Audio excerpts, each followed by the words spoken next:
오늘 주시는 하나님 말씀 디모데전서 4장 1절과 2절 두 절의 말씀 봉독해 드리겠습니다. 그러나 성령이 밝히 말씀하시기를 후일에 어떤 사람들이 믿음에서 떠나 미혹해하는 영과 귀신의 가르침을 쫓으리라 하셨으니 자기 양심이 화인 맞아서 외식함으로 거짓말하는 자들이라. 아멘. 한 주간 동안도 건강하셨습니까? 뉴스와 예언은 전혀 다릅니다. 많은 사람들이 TV 앞에서 뉴스를 시청하는데 뉴스의 뜻이 뭐냐면 새 소식이라는 말입니다. 새로운 소식을 알려준다라는 것이 뉴스의 원래 뜻이에요. 그래서 뉴스, 영어로는 NEWS인데 이것은 영어의 동서남북어의 첫 자를 따서 NEWS. 그래서 사방에서 일어나는 일을 알려준다. 그래서 새 소식이다. 이렇게 말을 하고 있는데 그러나 사실 뉴스에 새 소식은 하나도 없습니다. 이미 일어난 일, 이미 터진 사건 이러한 것들을 취합해서 국민들에게 알려주니까 그것은 지나간 것을 알려주는 것입니다. 그러나 예언은 앞으로 될 일을 미리 알려주는 것이기 때문에 새로운 소식이고 영적인 사람들은 예언을 들으려고 하는 것이 정상이에요. 그런데 실제로 보면 예언보다는 세상 돌아가는 뉴스에 더 관심을 가지고 있습니다.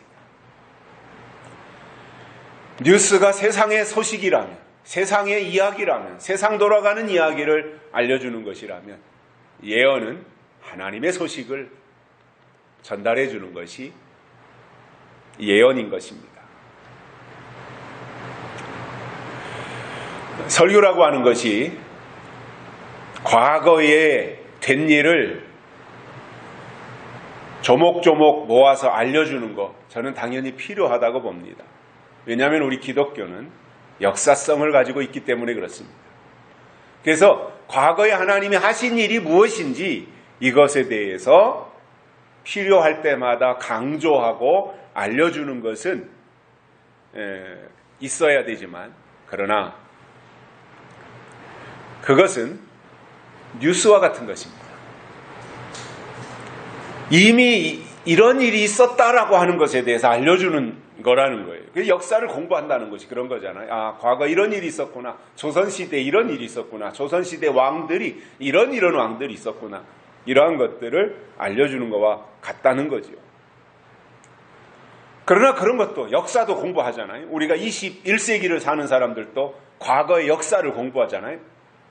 고대사도 공부하고 고구려 시대에 또는 조선시대에 어떤 일이 있었는가, 그리고 근대나 현대 사회에 들어서서 어떤 일이 있었는가, 이 모든 것을 다 역사를 공부하는 목적은 그 시대로 우리가 돌아가자는 것이 아니라 이조 시대로 돌아가서 삿가 쓰고 상투 틀고 살자고 하는 것이 아니라 현대를 사는 데 있어서 과거를 공부하면서 지혜를 터득해서 현재를 더 의미 있고 보람되게 살아가기 위해서 과거 역사를 공부하는 것입니다. 그렇다면 성경의 역사를 통해서 하나님이 이런 일을 하셨구나, 예수님 십자가에서 이런 일을 하셨구나, 이런 것들을 우리가 다 공부하는 목적은 그 시대로 우리가 돌아가서 그 당시의 사람으로 살자는 것이 아니라 그것을 토대로 해서 이 시대에 우리가 어떻게 하나님을 기쁘시게 하며 살아야 될 것인가, 이것을 터득하자는 거예요. 그런 의미에서 진짜 교회가 해야 하는 일은 하나님이 하신 일에 대해서 우리가 공부를 하고 그것을 바탕으로 해서 앞으로 하나님이 하실 일이 무엇인지에 대해서 알려주는, 예언에다가 비중을 두고 된 일과 될 일, 이 두 가지의 조화로움을 이루는 것이 중요하다고 생각합니다. 빨리 가려면 혼자 가고 멀리 가려면 함께 가라고 하는 말이 있습니다.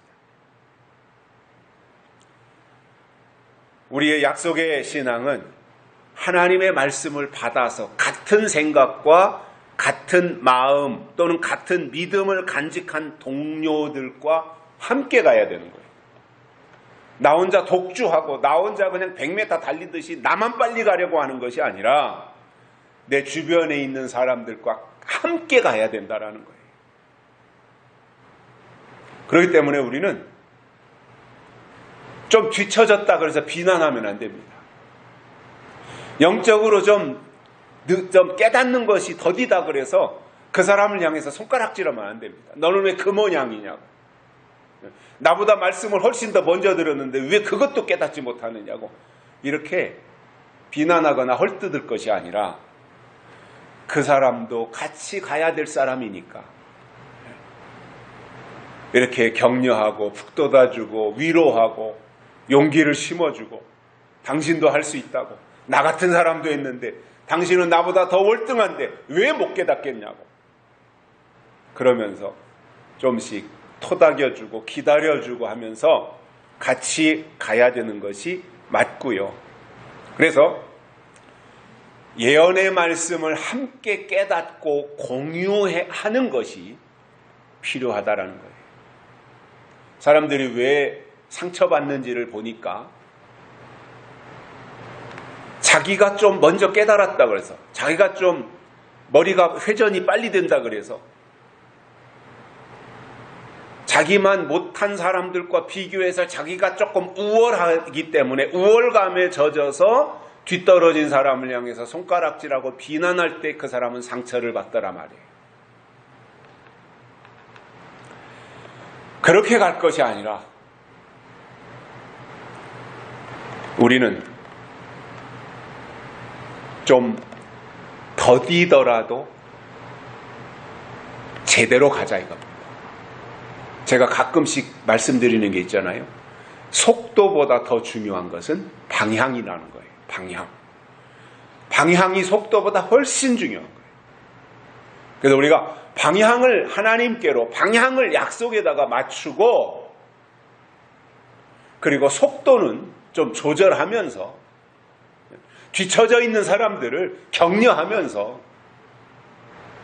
이렇게 가는 게 맞지요. 군대 생활하다 보면 가끔씩 이제 구보를 나갑니다. 구보, 완전군장하고. 그러면 이게 측정을 하니까 소대별로 또는 중대별로 또는 분대별로 이렇게 측정을 해요. 그러면 분대면은 9명인데 소대면은 27명이고 중대면 한 100명 이렇게 되거든요. 그럼 그때마다 측정을 한단 말이에요. 그러면 아무리 그 분대 9명 중에서 고참들이나 구보를 많이 한 사람들은 잘 달릴 거 아니에요. 이제 새로운 신병은 당연히 못 쫓아갈 거 아니에요. 그런데 고참들이 자기네들이 수도 없이 달렸고 짬밥이 이만큼 되기 때문에 우리는 잘 달리니까 나만 빨리 가면 된다. 절대 그러지 않습니다. 왜냐하면 분대를 측정하는 것은 9명이 똑같이 들어와야 되거든요. 그러니까 앞장서 가는 고참들이 뒤처진 신병들을 향해서 격려하고 이러면서 같이 북돋아주고 으쌰으쌰 하면서 하나 둘 이렇게 구호도 붙여줘가면서 그리고 막 군가도 불러줘가면서 이렇게 용기를 주어서 같이 꼬린 지점에 도착하도록 하는 것이 군인 정신이거든요. 저는 하나님의 사람들이 약속을 받아가지고 진행하는 데 있어서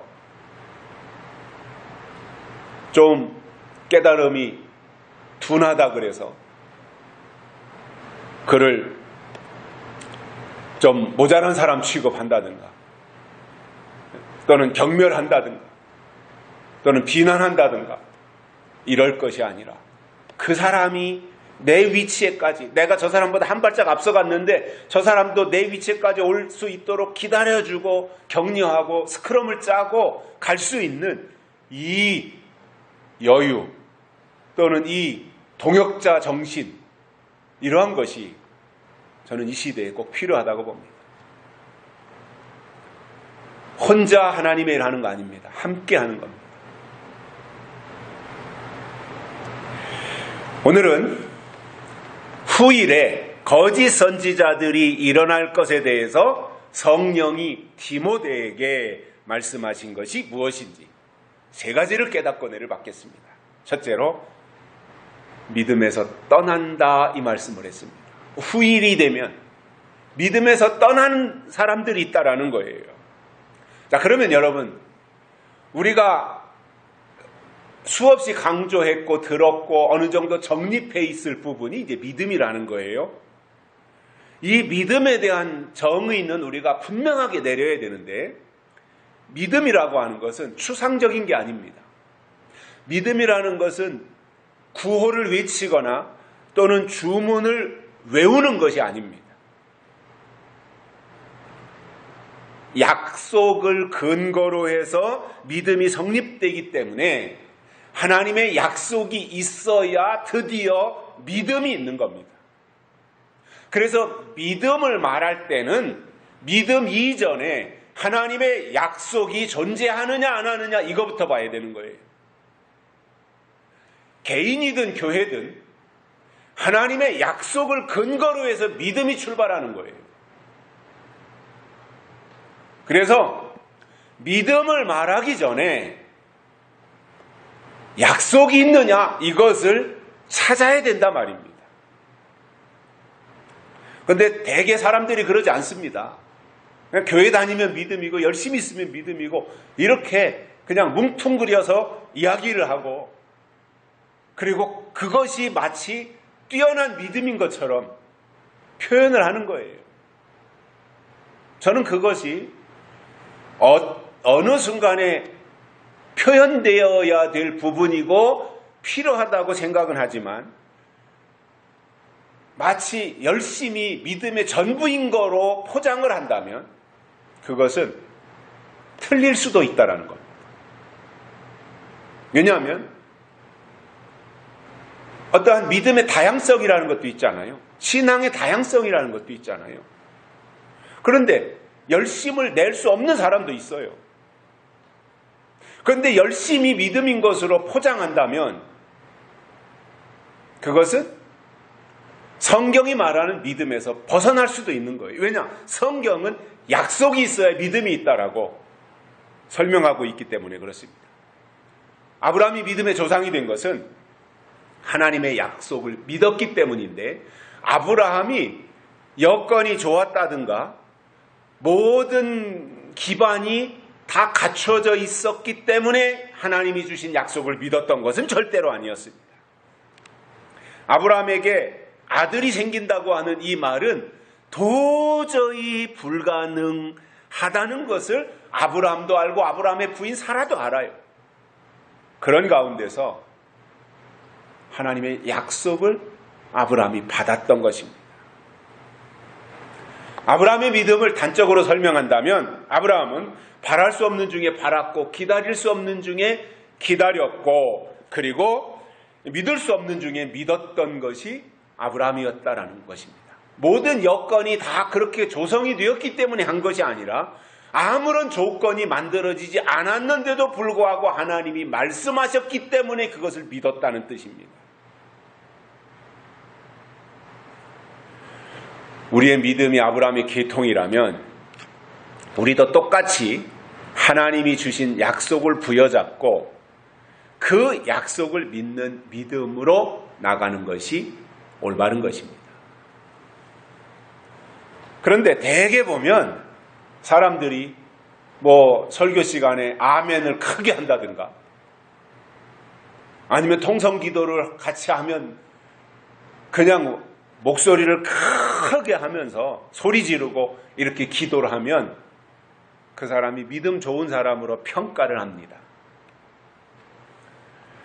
그런데 저는 그렇게 생각합니다. 설교 시간에 아멘을 크게 하는 사람, 물론 마음에 감동이 와서 워낙 하나님이 막 성령으로 감동을 주어서 견딜 수 없어서 아멘 하는 사람도 분명히 있다고 봅니다. 근데 대개 보면 설교 시간에 아멘을 크게 한다든가 통성 기도를 시키면 막 소리를 지르고 이렇게 기도하는 사람들을 보면 그 사람이 기질이고 성향인 거예요.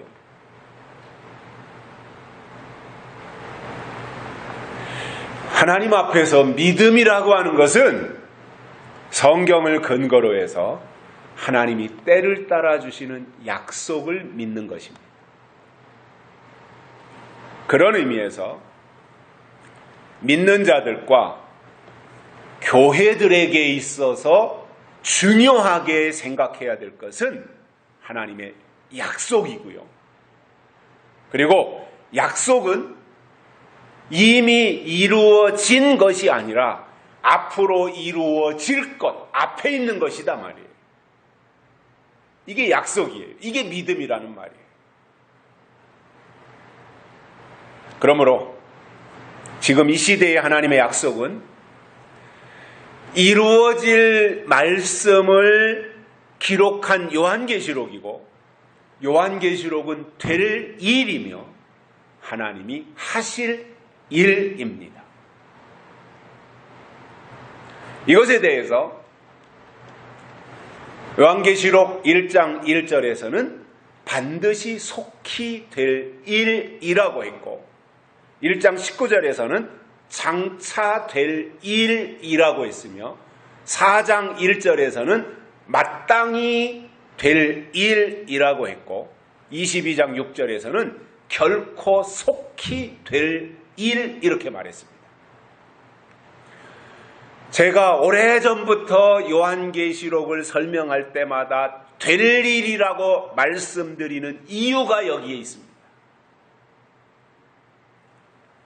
성경이 요한계시록을 우리에게 설명하면서 반드시 속히 될 일, 장차 될 일, 마땅히 될 일, 결코 될 일이라고 이렇게 말씀하고 있기 때문에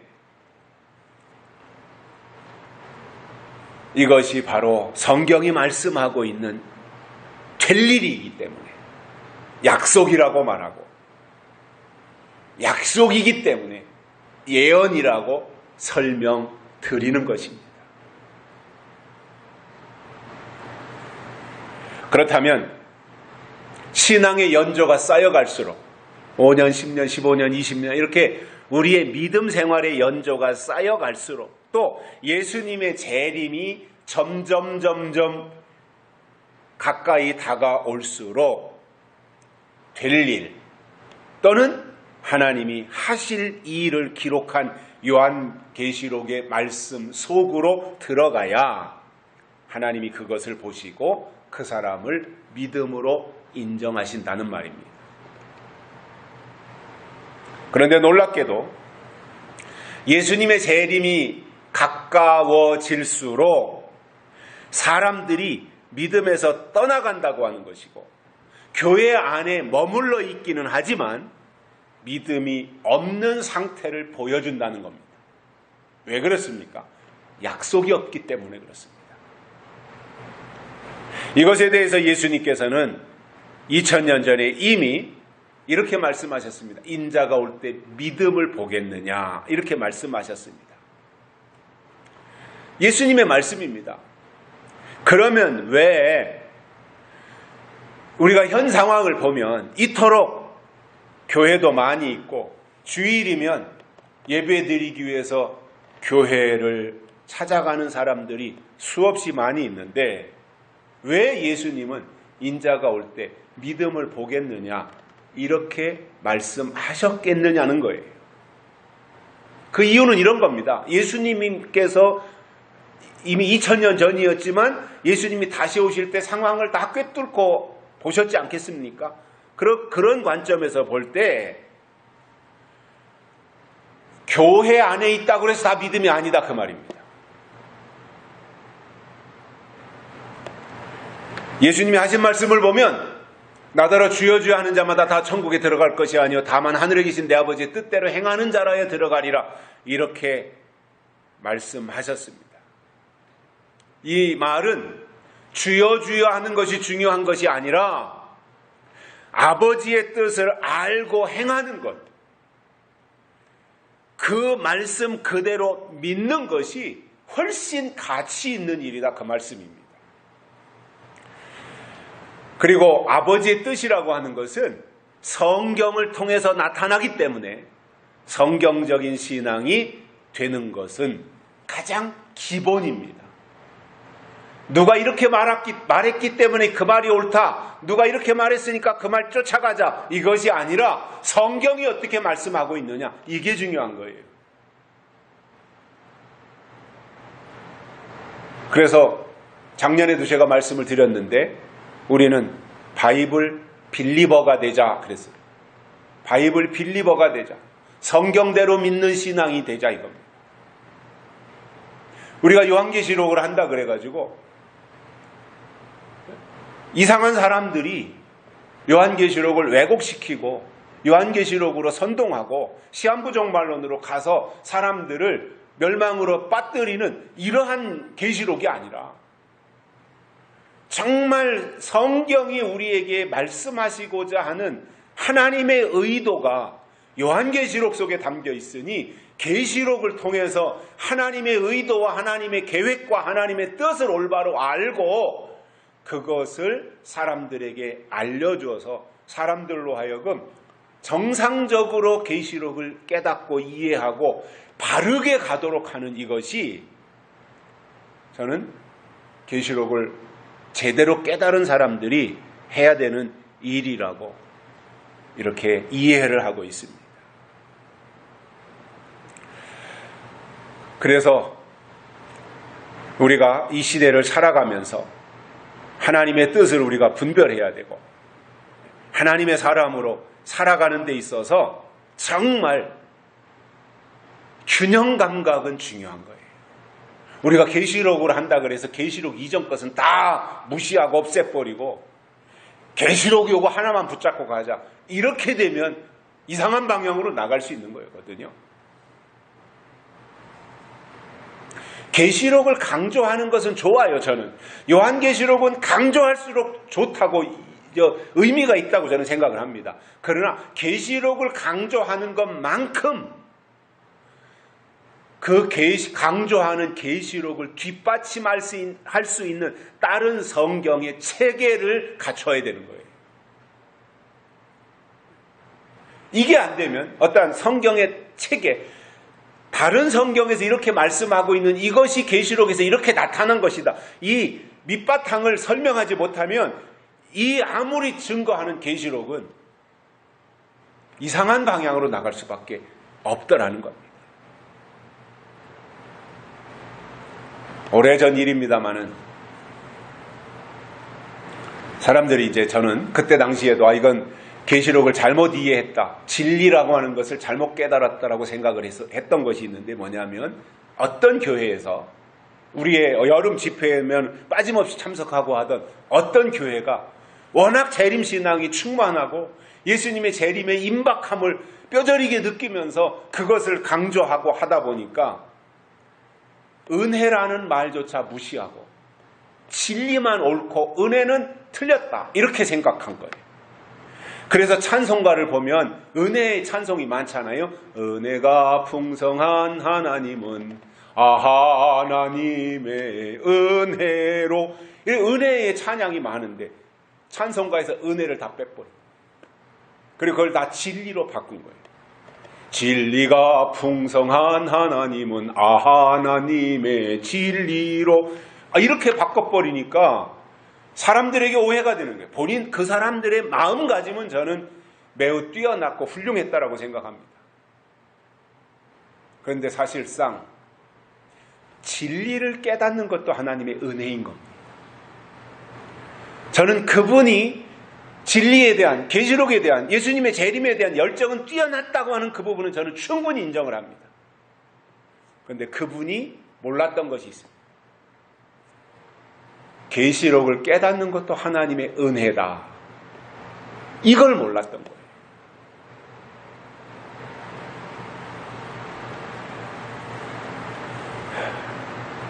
그러니 균형을 이루지 못하는 거죠. 균형을 이루지 못하면 무너지는 거예요. 건물이 균형 있게 딱 해서 수평 잡아가지고 곧게 반듯하게 수직으로 올라가야지, 이게 빼딱하게 올라가 버리면 균형이 안 맞춰지니까 무너질 거 아닙니까?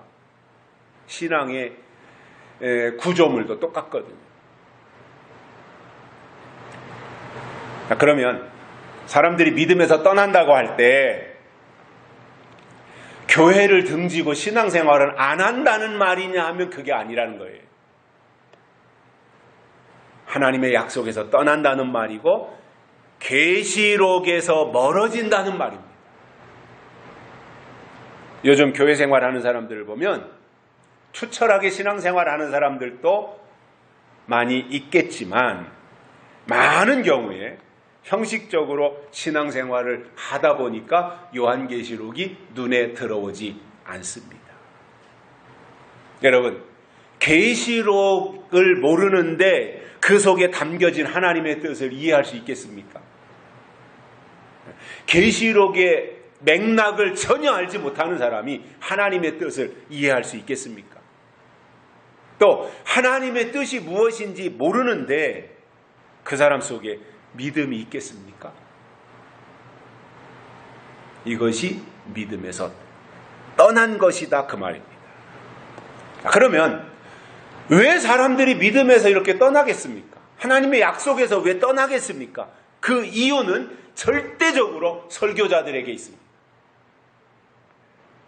설교자들이 하나님의 뜻을 말하기보다는 충성하라, 봉사하라, 헌신하라, 이런 것만 강조하면서 그렇게 한 결과 하나님이 축복하신다고 했기 때문에 설교자들이 직무를 유기한 것입니다. 그래서 교회 심판이라는 말이 성립이 되는 거예요. 본문에서도 보면 성령이 밝히 말씀하시기를 후일에 어떤 사람들이, 이렇게 말씀이 진행이 됩니다.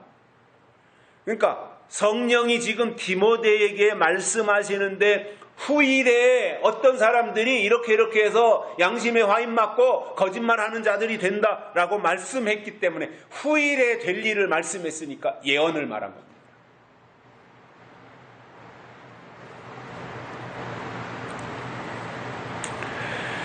그래서 저는 이 후일에 될 일, 이것을 성령이 디모데에게 말씀하셨지만 예수님이 재림하실 때 일어날 일을 계시록 차원에서 설명한 것이구나, 이렇게 이해를 하고 있습니다. 두 번째로는 미혹해하는 영을 쫓아간다고 했습니다. 예수님이 다시 오시기 직전에 나타날 일 중에서 가장 큰 일은 거짓 선지자가 나타나서 미혹하는 일입니다. 미혹이 얼마나 큰 일이었으면 예수님께서도 마태복음 24장을 설명하시면서 마지막 때 일어날 일을 종합적으로 제자들에게 강조할 때 가장 먼저 말씀하신 것이 사람의 미혹을 받지 않도록 주의하라, 이 말씀을 하신 거예요. 사람의 미혹을 말씀하신 거예요. 자, 그러면 사람의 미혹이라고 예수님이 단정하셨으니까 미혹은 사람이 하는 것이고 사람이 하니까 사람은 사람을 미혹하는 거예요. 사람이 무슨 개를 미혹하겠습니까? 사람이 호랑이를 미혹하겠습니까? 사람은 사람을 미혹하는 거예요. 사람은 사람에게 미혹을 당하는 거예요. 저 시골에 겨울에 약장사들이 와서 약을 팔려고 사람들을 모집할 때도 사람들을 끌고 가는 것이고, 미혹자가 나타나서 미혹하는 것도 사람이 미혹하는 것이고, 그래서 마지막 미혹자는 사람이라는 말입니다. 그래서 사람을 잘 살펴야 돼요. 우리가 마지막 때 우리 신앙을 끝까지 잘 유지하는 길은 사람을 잘 살피는 거예요. 그런데 그 사람을 살피라는 것이 그 사람의 외모나 그 사람의 학력이나 그 사람의 재력이나 이런 것을 살피라는 말이 전혀 아닌 겁니다. 그 사람이 영적으로 어떤 사람이냐는 거예요. 그 사람이 어떤 믿음을 가지고 있느냐, 그 사람이 하나님의 영을 소유했느냐 아니면 거짓 영에 속했느냐, 이런 것을 확인하라는 거예요. 특히 신앙생활을 하는 사람으로서 누군가로부터 설교를 듣고 신앙생활을 하는 자리에 있다면 100% 이 말씀을 기억하고 정말 지금 설교하는 그 설교자가 하나님의 종인지 아니면 사탄의 종인지 이것을 파악하고 나서 설교를 들으라, 그 말이에요.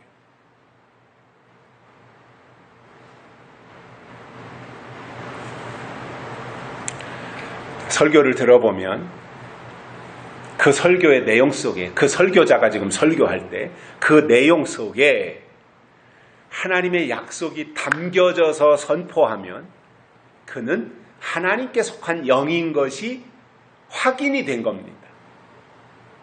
그런데 매번 설교할 때마다 사람들은 많이 모이고 그 사람이 꽤나 유명한 사람이고 모든 면에서 내용에 있어서도 잘하는데 그가 말하는 그 속에, 설교하는 그 속에 지나간 것에 대해서만 말하고 된 일에 대해서만 말하지 새로운 하나님의 약속에 대해서, 될 일에 대해서 말하지 않는다면 그는 미혹자입니다.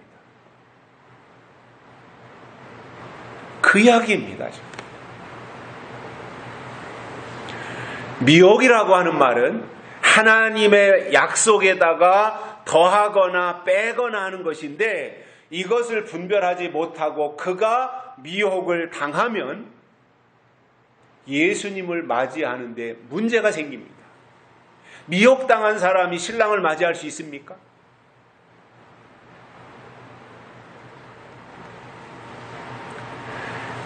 박상호 목사님의 설교의 핵심은 미혹이었습니다. 저는 그분의 설교를 수없이 많이 들은 사람이에요. 제가 어릴 땐 몰라요. 근데 나이가 들어서 군대를 제대하고 그 무렵부터 박상호 목사님의 설교를 저는 계속 들은 사람이에요. 그러니까 제 바탕 속에는 박상호 목사님의 설교의 맥이 그대로 있어요. 그런데 그것을 제 아버지는 옛날 분이다 보니까 사용하는 단어도 옛날 단어, 또 그 시골에서 글씨도 잘 모르시는 어르신들을 상대로 하다 보니까 그냥 쉬운 얘기로, 그냥 이렇게 구어체로, 이야기체로 이렇게 다시 이해할 수 있도록 반복하고 이러한 방식이었다면 저는 그래도 이제 젊은 층을 상대로 해서 현대적인 감각에 맞게 이제 용어나 표현이나 이런 것들을 좀 더 세련되게 바꿨다고 하는 것 외에는 이제 그 기본 맥은 박상호 목사님의 맥을 그대로 가지고 말씀을 증거하는데, 제가 그분의 이제 제대하고 나서부터 쭉 들으면서 돌아가실 때까지 저 나름대로 제 마음속에 가지고 있다가 그분이 돌아가실 무렵이 되어서 어떤 분들이 저한테 질문을 한 거예요. 박상호 목사님의 메시지에 핵심 좀 알려달라 그러더라고요. 핵심 좀 알려달라. 그래서 가만히 생각해 봤어요. 많은 설교를 들었는데 핵심이 뭘까? 그때 저 나름대로 내린 결론이 이겁니다. 미혹당하지 말고 영생에 들어가라. 이것이 박상호 목사님이 증거하신 설교의 핵심이었던 겁니다. 그래서 그분의 설교에는, 모든 설교에는 미혹에 대한 내용이 다 들어가 있어요.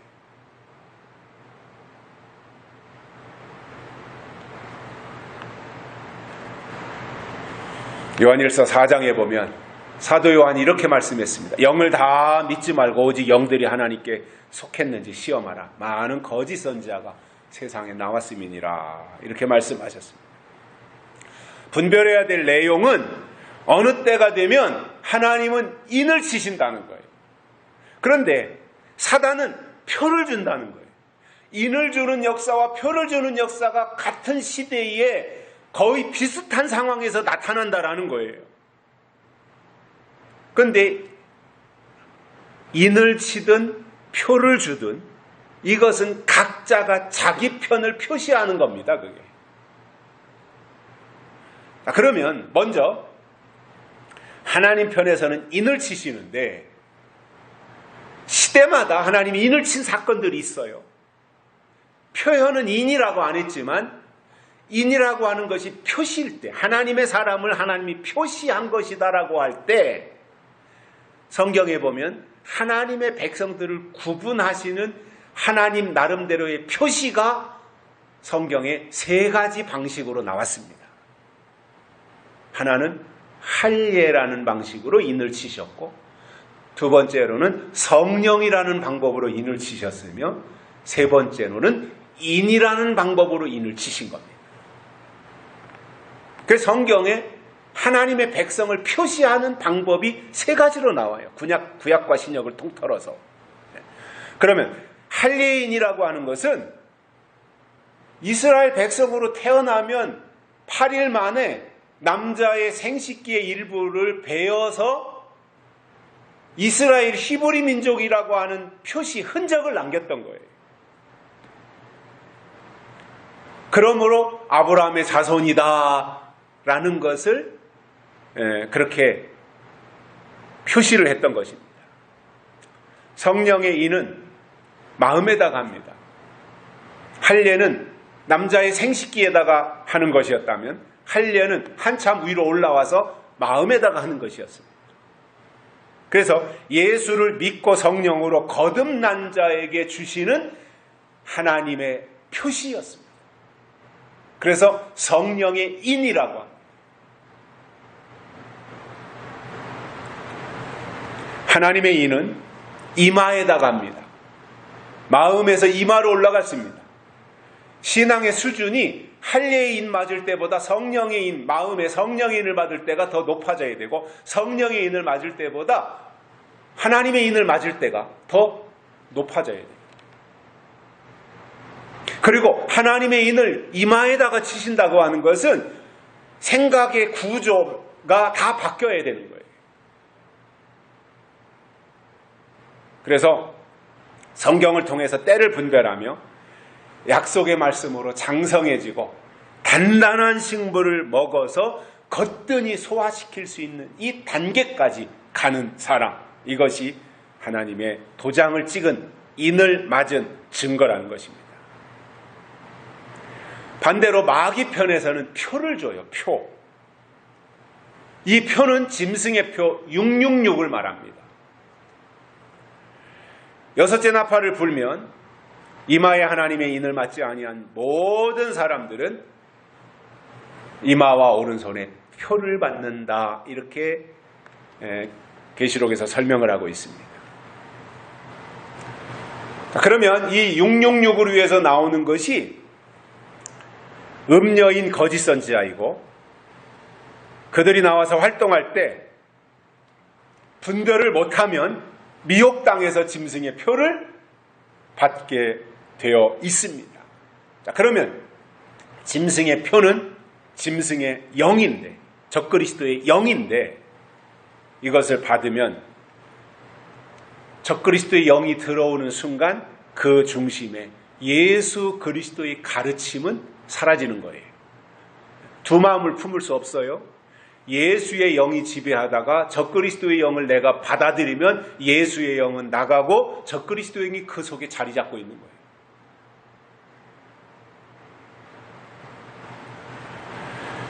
그 결과 적그리스도 영이 들어오면 입으로는 주여 주여 하면서 분별을 못하기 때문에 미혹의 영을 받는 것이고, 그럼에도 자기는 교회 생활을 여전히 하고 있으니까 하나님의 자녀라고 생각을 했겠지만, 예수님이 땅에 재림하시는 날 가서 보니까 뒤늦게 자기가 잘못 믿은 것을 알고 그때 가서 슬피 울며 이를 갈게 될 것이고, 이것이 미련한 5 처녀들이라는 말씀입니다. 세 번째로는 거짓말하는 자들은 귀신의 가르침을 쫓는다 이렇게 말씀하고 있습니다. 하나님을 믿는 하나님의 사람들은 어떤 경우도 하나님의 말씀을 따라가야 돼요. 그런데 귀신의 가르침을 쫓아간다 이렇게 말씀하고 있습니다.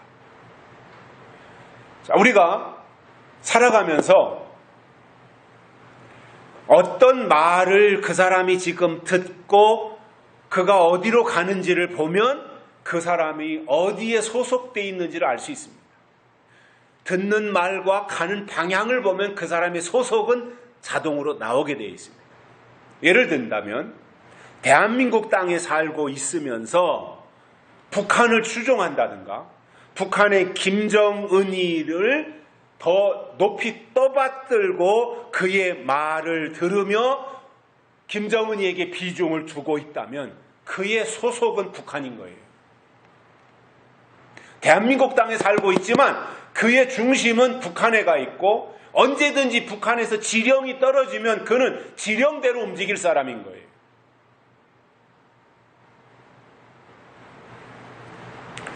사람의 성향을 정치적으로 구분할 때 우파다 또는 좌파다 이렇게 구분하는데 우파와 좌파의 생각은 굉장히 상반됩니다. 차이가 많아요. 우파는 기본적으로 국가가 우선이에요.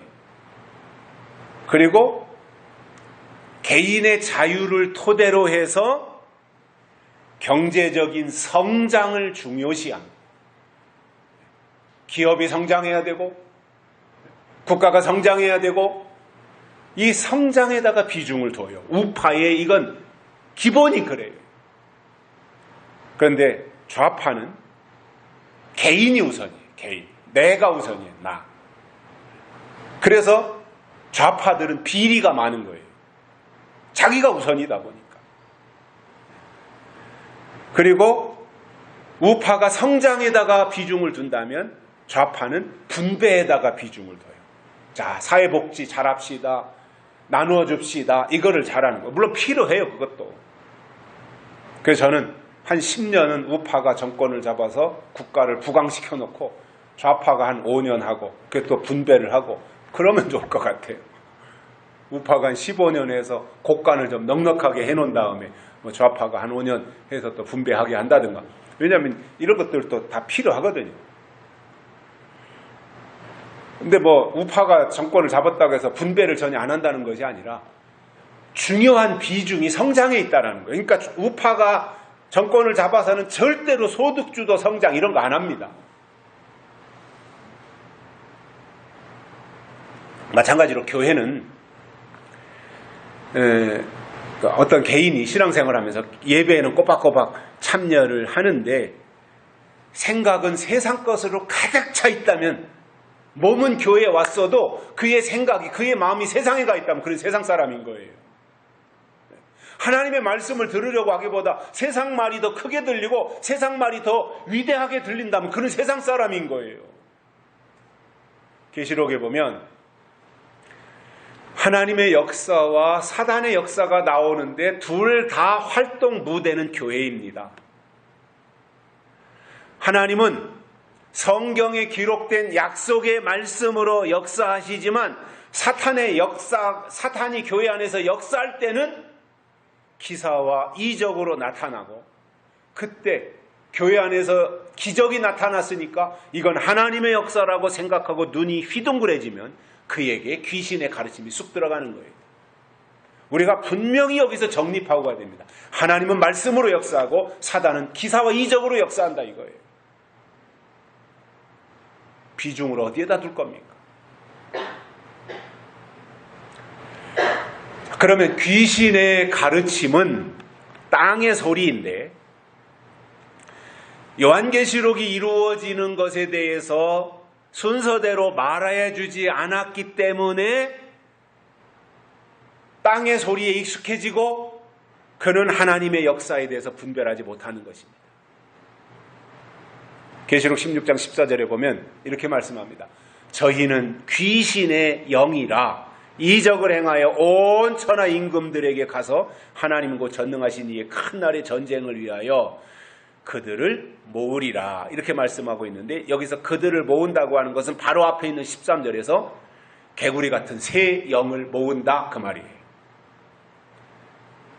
그러나 귀신의 영이 아무리 득세를 하고 견고한 성읍을 구축해 놨다고 할지라도 이것은 얼마 가지 못하고 반드시 무너집니다. 계시록 16장에서 귀신의 영이 이렇게 이적을 행하면서 구축했는데 계시록 18장 2절에 보면 무너졌도다 무너졌도다 큰 성 바벨론이요, 귀신의 처소와 각종 더러운 영에 모이는 곳과 각종 더럽고 가증한 새에 모이는 곳이 되었도다. 하나님이 마지막 때 교회를 보시니까 교회가 이렇게 되었다 그 말이에요. 교회에 두 가지 상징이 있습니다. 하나는 순결이고 하나는 거룩입니다. 교회는 거룩과 순결로 표현되는 거예요. 그런데 교회 안에 개구리 같은 새 영이 들어와서 용의 입과 짐승의 입과 거짓 선지자의 입에서 나오니까 이게 설교잖아요. 그러니 교회가 더러워지고 가증해진다라는 겁니다. 저는 교회를 비판하거나 교회를 비난할 마음이 전혀 없습니다. 저는 어려서부터 교회에서 잔뼈가 굵은 사람입니다. 저희 집안의 부모님들이나 부모님, 작은아버지나 고모부나 다 목회를 하셨고, 또 외가 쪽으로 가면 다 장로님들이시고, 우리 형제들로 가면 또 목회자들이 많이 있고,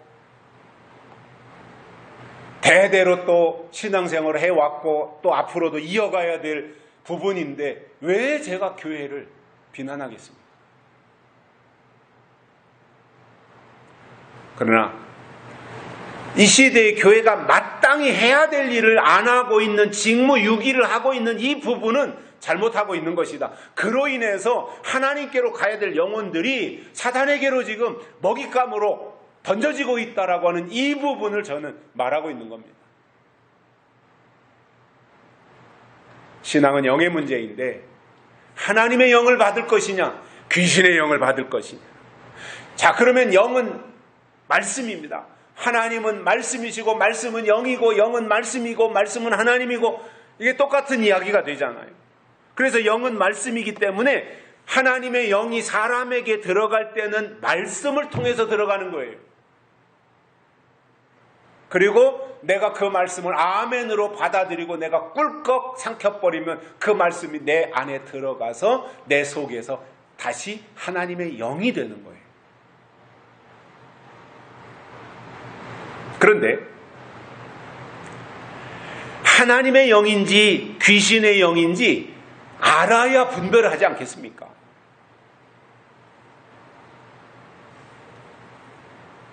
그것을 분별하는 방법이 있습니다. 자, 좀 전에도 말씀을 드렸습니다. 영이 사람 속에 들어갈 때는 말씀을 통해서 들어간다 그랬습니다. 자, 하나님의 영인데 영은 안 보이잖아요. 무형상이고 비물질이잖아요. 그런데 존재하고 있는 것이 하나님의 영이잖아요.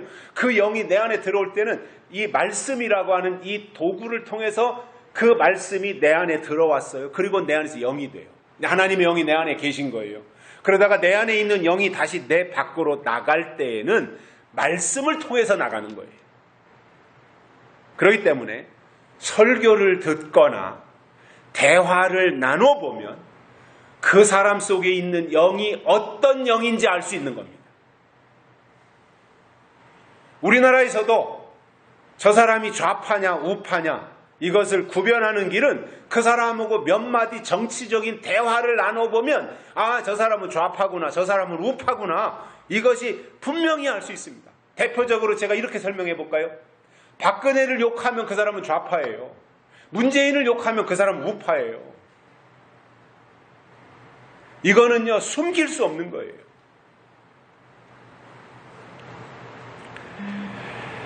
그리고 중국이나 북한이나 러시아를 추종하면 그는 좌파이고 미국을 중요하게 생각하면 그는 우파인 거예요.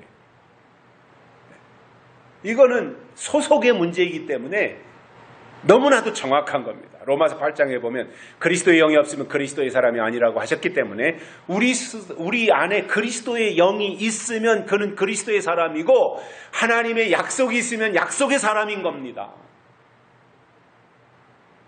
그런데 귀신의 가르침을 쫓아가는 이들은 양심의 화인을 맞아서 외식함으로 거짓말을 하는 사람들이다. 오늘 본문에서 디모데에게 분명하게 말씀을 해주신 거예요. 자, 디모데서 4장 2절에도 보면 자기 양심이 화인 맞아서 이렇게 돼 있어요. 화인 맞아. 인은 인인데 화인이다 이겁니다. 불도장.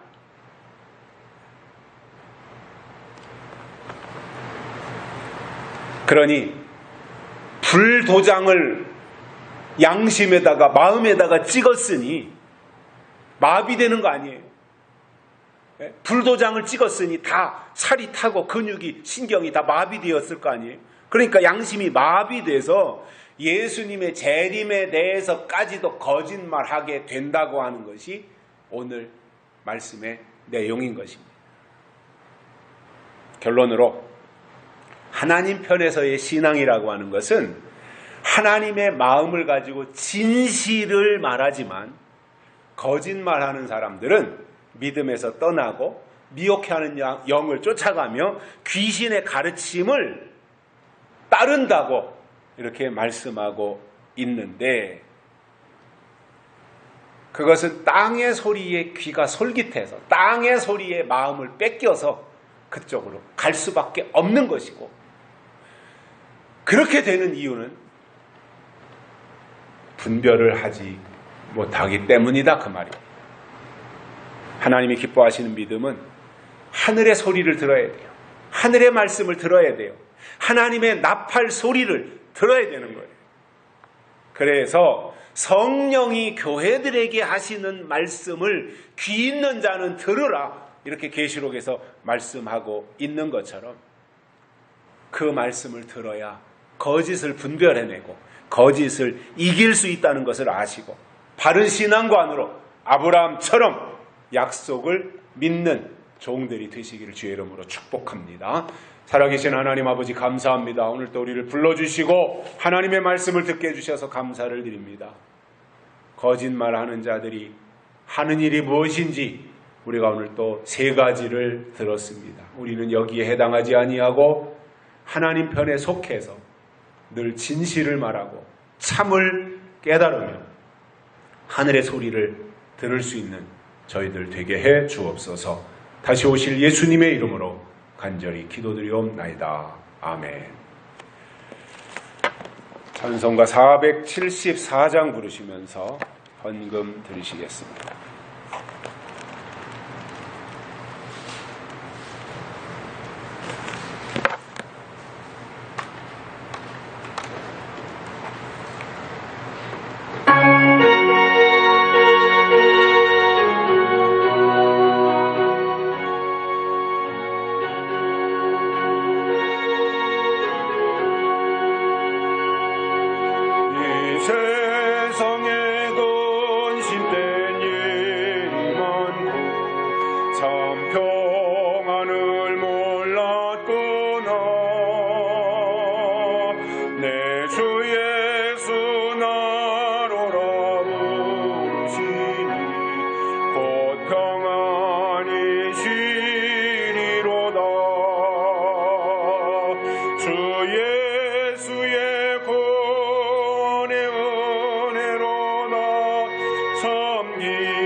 평안히